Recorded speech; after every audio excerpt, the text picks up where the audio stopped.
So Renee has two questions, and the first one is, I've been whole food plant-based for over a year, and I'm still having trouble with gas bloating when I have 1/3 to 1/2 cup of beans on my big salad for lunch.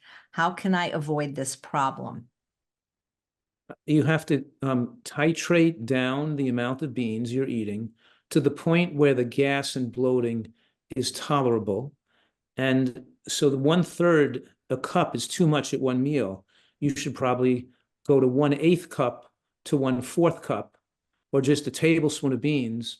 And then I'm suggesting that if you're just doing a tablespoon of beans, and then vary the beans, lentils, chickpeas, soybeans, and kidney beans and azuki beans, vary the beans, number one. And number two, have some beans with every meal 3 times a day. In other words, it may even be a teaspoon of beans with breakfast. It may be a tablespoon of beans with lunch. Have beans at every single meal at below the threshold which is causing too much gas. And then your body will build up the digestive capacity to handle beans regularly, and you'll start to impact the microbiome in the gut with the ability to digest beans better, and you'll be able to start increasing it till eventually you could have 1/3 to 1/2 cup with one meal. But that's you're exceeding your capacity for beans at one meal. So take that 1/3 of a cup and split it between 3 different meals, and you'll find you'll digest it much better, and you'll eventually develop the ability to eat more beans. So I would start out with less than that, maybe a tablespoon with each meal, to first start out with. But don't forget, do it with every single meal, not just once a day, because your body's going to take too long to get it used to it with once a day.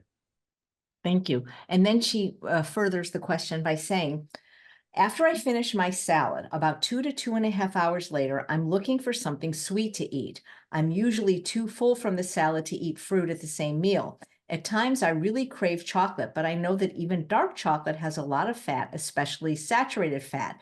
Can you suggest a food that I could replace the creaminess of chocolate and not go overboard simultaneously?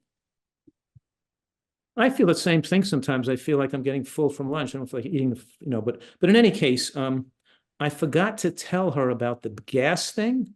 I forgot to say that these people have to be more mindful of chewing better, because the key is you learn to digest better, and you build a better microbiome, and everything works better when you liquefy it in your mouth before you allow it to be swallowed. So it's making sure there's nothing goes down in solid form. The salad you're eating is completely liquefied, and the beans you're eating are completely liquefied. So really focus on chewing much better for better digestion. Now, as far as this person not being satisfied after the lunch, I'm saying that we want to have all 3 with lunch, all 4 actually. You want to have the salad, you want to have some beans in a soup, or just on your salad, and you want to have some nuts and seeds. You want to do all that, and you want to have a piece of fruit too, or a fruit serving. So even if it's a small amount of fruit, like one little piece of dried papaya, or one little piece, or a couple of strawberries in your salad. So do all of that at the same meal, because that total amount of the beans with the greens, with the nuts and seeds, with a little fruit, it'll slow gastric emptying. And it's like taking a Ozempic. It'll make you satisfied for like the whole afternoon without eating, because you did have the beans and the nuts and the fruit. If you just have the beans and the greens, the beans and the greens, you're gonna just digest it too fast, and you're not gonna slow gastric emptying. You're gonna be hungry again too soon. And then if you are hungry again, then we're trying to not be a food addict. You're trying to have a piece of fruit, which is the way we enjoy sweets from nature in a healthy fashion. My favorite fruit is an apricot, let's say, or a mango, or a piece of watermelon. So I'm not going to want chocolate bar. I'll have a piece of watermelon, or have an apricot or something, or a peach. Go to a healthy, normal food, not a processed food, like a chocolate bar if possible.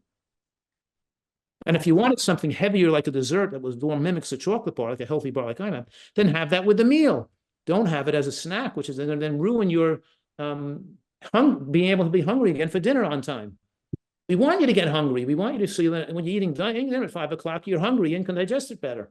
We don't want you to be snacking all day, because then you're not going to desire dinner or digest it as well. In other words, there are glands that line the digestive tract that are holocrine, which means they turn inside out and push all the digestive enzymes into the digestive tract, and they take hours to fill back up again to get ready to digest the next meal most efficiently. And we want time between meals for the body to be able to excrete enzymes into the digestive food properly. So we don't want you putting food in your mouth all day long. So I don't get it. She's too full for dessert, but she has room for chocolate? I think she's saying she gets hungry like a couple hours later, and then she's just craving something sweet like chocolate. And I'm suggesting, well, she's getting hungry too soon, so she should have had some more nuts with the meal and little fruit, you know. And number two, and chew better, and they'll take up, if you chew it really well, you're going to feel. And number two, if she really was truly hungry, she could just have a piece of fruit. If she wants something more concentrated of calorie, like a chocolate bar or something, that's called food addiction. She desires the caloric rush, because most people habituated to caloric rush feel empty unless they have something more. They could eat a regular meal, and after the meal, they didn't get enough caloric rush, and they feel empty, and they'll need something like a piece of cheesecake, a chocolate bar, some dried fruit. They gotta have something that is more simulating the high caloric, dangerous desserts Americans are used to eating, and they need something with more calories in their bloodstream. And that's just a form of addiction. They got to get used to not having that, not feeling that. How do you feel about chocolate in general, though? I feel that in moderate amounts is okay.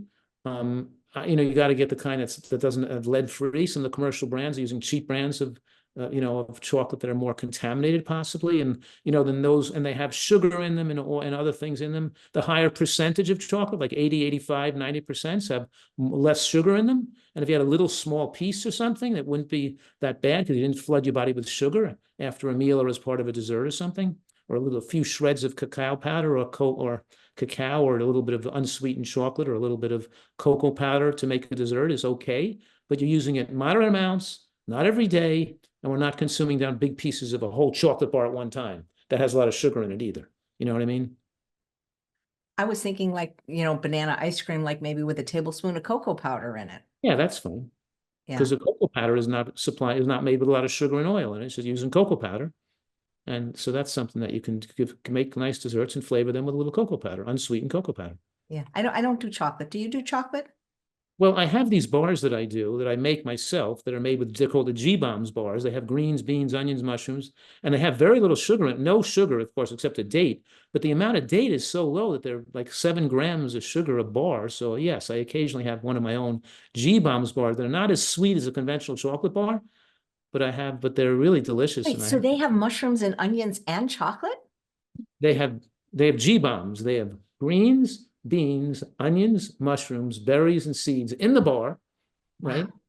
With some, let's say, nuts and cocoa powder and date, so it's a mixture. So the bar overall is not as conventionally sweet as a real chocolate bar, but it's like one of my best-selling products because people love it.